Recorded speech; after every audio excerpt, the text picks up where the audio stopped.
I remember getting this card that on the very front of it, it said, "I love you." And then you had to open it up and it had a million folds that you had to unfold. And it was this cartoon with its arms outstretched and it said this much. And I thought it was so cute.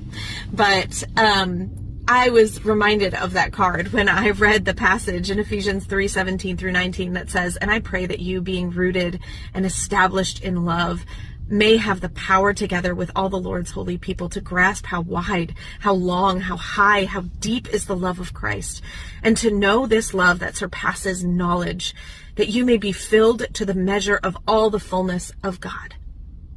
And if you've lived longer than 5 minutes in this fallen world, you know that love often is limited, has a shelf life, whether it's the love of a person, a love of a thing, or an achievement. There's the shelf life where it doesn't fully satisfy you the way you hope it might.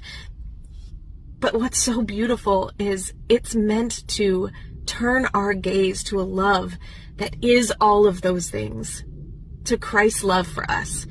And this morning I was listening to the Worship Initiative. It's an app that does a worship song every day. It's phenomenal, but I'd highly recommend it. But this morning there was a hymn that I'd never heard before, and the lyrics just hit me to my core and really beautifully paints the picture of these verses in Ephesians.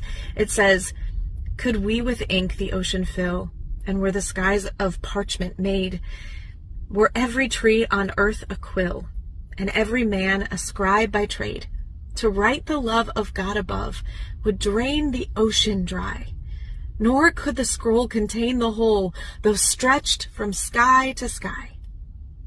That is how you are loved.